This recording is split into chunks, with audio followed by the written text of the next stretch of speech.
InsyaAllah pada petang ni kita akan membawa tajuk berkenaan dengan hiburan di dalam Islam. Dan saya telah edarkan pada tuan-tuan naskah untuk kita baca pada petang ini. Mudah-mudahan dapat kita manfaat, dapat kita kebaikan atas kehadiran kita, insya-Allah. Baik. Bentuk-bentuk hiburan yang dibenarkan di dalam Islam. Antara matlamat utama manusia ini diciptakan oleh Allah Ta'ala adalah untuk mengabdikan diri kepadanya seperti yang difirmankan oleh Allah dalam surah Az-Zariyat ayat 56. A'udzubillahi minasyaitonirrajim. Wa ma khalaqatul jinna wal insa illa liya'budun. Dan tidaklah aku menciptakan jin dan manusia melainkan untuk menyembah dan beribadat kepada aku. Ini yang Allah Ta'ala sebut di dalam surah Az-Zariyat ayat 56. Allah Ta'ala sebut, tidaklah aku, dan ingatlah, aku tidak menciptakan jin dan manusia. Tidaklah aku jadikan jin dan manusia melainkan untuk beribadat kepada aku. Jadi kalau kita faham matlamat, tujuan kita diciptakan oleh Allah, maka senang cakap apa yang kita buat, tujuan dia ialah untuk pengabdian kepada Allah. Apa yang kita buat, duduk, diam, tidur, baring, berjalan, cakap, melompat, semuanya itu adalah untuk mengabdikan diri pada Allah. Kalau yang kita buat itu tidak ada bentuk ataupun perkara yang menjurus kepada mengabdikan diri kepada Allah, maka kita boleh sebut benda itu sama ada dia jadi haram, sama ada dia menjadi lara, dalam braket dia jadi sia-sia atau tidak berfaedah. Jadi yang kita target ialah untuk membuat sesuatu yang mana tujuan ia ialah untuk mengabdikan diri pada Allah. Daripada abdi ini kita boleh sebut dia boleh jadi ibadah, supaya menjadi perkara yang membawa ibadah. Bila sebut ibadah tu apa? Benda itu tidak haram, malah diberikan pahala, maka disebut sebagai ibadah. Jadi kalau tidur kita itu adalah tidur ibadah, dapat pahala. Macam mana tidur yang dapat pahala? Datang bulan Ramadan, kalau siang, kalau aku jaga, kalau aku tak tidur, banyaklah benda maksiat aku nak buat. Tengok benda haram lah, cakap benda yang haram kan. Daripada aku tengok benda haram, cakap benda yang haram, baik aku tidur. Maka tidur pada masa itu menjadi ibadah. Bukan maknanya lepas sah-sah kata habis saja sahur, sembahyang subuh, tak tidur sampai ke zuhur, lepas zuhur tidur balik, sampai ke asar, lepas asar tidur balik. Lamanya mak tidur, mak ibadat dia. Itu bukan ibadat, itu benda yang tidak mendatangkan baik. Sebab tidur kita tadi bukan tidur yang berbentuk ibadah. Jadi yang dikatakan ibadah tadi ialah sesuatu benda yang bermanfaat kepada kita di hari kiamat, maka dia disebut sebagai ibadah. Sesuatu yang kita buat dan ada faedah untuk akhirat, itu dipanggil sebagai ibadah. Tetapi sesuatu benda yang tidak mendatangkan manfaat di hari kiamat, tidak ada faedah kepada kita di hari akhirat, maka dia dipanggil sebagai perkara-perkara dunia ataupun perkara-perkara lara. Jika perkara yang kita buat dalam dunia itu mendatangkan musibah di hari kiamat, maka dia dipanggil sebagai benda-benda haram atau benda-benda dosa. Jadi yang kita nak tengok sekarang ni bukan di dunia, yang kita nak tengok selepas ini, di hari akhirat. Apa faedah kita untuk hari akhirat? Baik, kemudian maka menjadi tanggungjawab kita untuk menjadikan setiap aktiviti kita, termasuk berhibur, sentiasa berada di dalam ruang lingkup beribadat kepada Allah. Okey, persoalan dia, adakah Islam melarang kita berhibur? Islam larang kan kita alat muzik? Islam larang ke kita ni menyanyi? Ya, akak-akak ni duduk di rumah, duduk menyanyi sambil masak nasi, haram ke? Tak pun duduk di rumah, anak tak ada, cucu pergi Kuala Lumpur. Cucu pula masuk asrama, tinggal kita berdua je. Opah dengan suami dia, Tok Wan. Suami 68. Isteri 55. Ambil karaoke, duduk menyanyi lagu Pok Ye tu. Salah tak? Boleh ke tak boleh buat macam itu?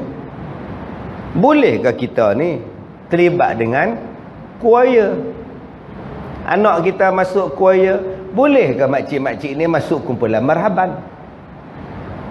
Kumpulan marhaban, budak nak potong jambui, kita masuk berendui. Bolehkah? Itu pun salah satu bentuk hiburan. Bolehkah berlakon? Saya baru je menolak tawaran untuk berlakon filem. Baru sat-sat tadi tolak, tengah duk hujan tadi. Betul-betul dengkam keputusan saya buat tadi. Nak tolak ke tak tolak. Jadi hero kat Song. Dulu mereka offer saya. Saya kata boleh berlakon filem, tapi kalau setakat jadi ustaz, tangkap bom hantu, jadi bomo tak payah, nyemok je. Sebab kebanyakan ustaz kalau berlakon dalam filem drama, kerja dia tangkap hantu. Bohlam botol. Saya kata kalau setakat bohlam botol, saya tak mau. Nak ambil saya berlakon, jadi hero. Lawan dengan Errol Aziz, saya kata boleh. Jadi mereka bagi kemarin, baru tadi saya tolak tawaran dia, tuan-tuan. Subhanallah. Tadi tak nampak lah tuan-tuan pergi bangun wayang. Tidak ramai-ramai macam Som, Ustazah Hendon, Haji Zahrah pergi bangun wayang tengok Ustaz Kazim berlakon. Baik, jadi apa yang kita buat, pastikan yang kita buat itu adalah untuk beribadat kepada Allah Ta'ala. Baik, Islam dan hiburan. Islam adalah satu cara hidup yang sangat meraihkan dan tidak pernah sesekali menyekat naluri fitrah manusia, termasuklah berhibur, seperti mendengar muzik, bunyi-bunyian dan nyanyian, asalkan sahaja hiburan itu tidak menyalahi hukum-hukum syarak. Sebab ada orang yang bila sebut Islam, dia semua tak boleh. Semua tak boleh. Pakai bow tak boleh. Sebab tu ada ustaz yang melarang orang pakai bow. Haram.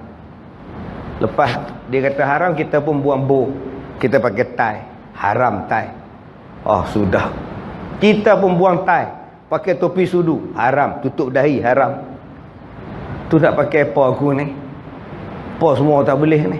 Kepiah. Haram lekah. Adakah macam itu? Ni pakai seluar panjang ni. Haram. Itu pakai apa? Jubah. Habis tu kalau hambat polis nak kejar penjenayah macam mana? Pakai jubah lari kat tu. Makan nasi pakai gerpu, haram. Haram lekah. Pakai jari. Nah, makan pakai chopstick, haram. Orang Cina pakai chopstick, pakai chopstick. Hang boleh makan chicken chop, chopstick tak boleh pakai.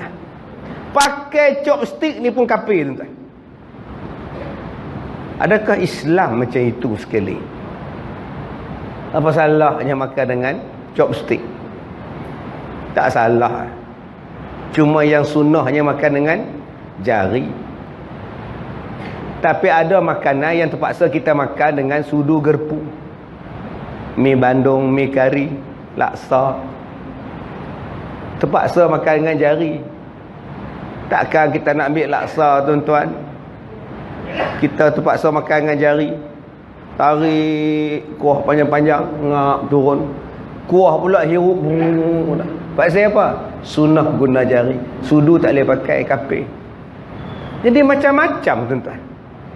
Sampai pada satu tahap jam, pakai tangan kiri pun salah, ambil tangan kanan. Lalah kita tanya, Rasulullah ada jam ke? Tak, habis tu mana yang kata haram bid'ah yang pakai tangan kiri? Adakah Islam sampai pada satu tahap, tuan-tuan, nyanyi pun tak boleh? Nyanyi pun tak boleh.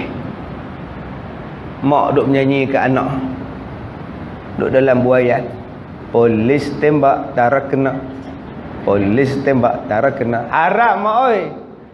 Nyanyi lagu lain, sallallahu ala Muhammad. Salah ke menyanyi? Ni kita bincang tuan-tuan. Taklah sampai pada satu tahap macam tu. Saya pergi ceramah di Kedah, saya pakai topi. Turun daripada kereta tu saya pakai topi. Pakai topi, pakai topeng. Sebab orang kenal. Tak pakai susah. Baru ni saya pergi kenduri kahwin, sampai kering nasi saya tangan ni. Orang ambil gambar. Bila lah aku nak makan, ustaz ambil gambar, letak balik. Ustaz ambil gambar, letak balik. Lalah kering nasi. Orang tak ambil gambar pengantin, orang ambil gambar saya. Saya agak mengantin tu menung. Kenapa tak ambil gambar kita? Gambar dia je ambil, tuan. Sebab tu tuan-tuan, saya pakai topi. Satu budak dia kata, Ustaz Kazim ke ni? Ya. Haram tau pakai topi. Astaghfirullahalazim. Jadi saya tanya di mana? Kata haram. Ustaz saya kata haram sebab menutup dahi. Lepas tu kalau saya panas, kerja kebun sayur, pakai topi hak tu, hak mengelakkan panas di kebun sayur tu macam kena pakai kepiah, kata dia. Aduh, seksa tuan-tuan. Jadi sebab tu kadang-kadang bila kita tak belajar, kita jadi terlalu tertutup. Bila kita ni tuan-tuan memahami Islam itu sangat mudah tuan-tuan. Sempoi Islam ni senang.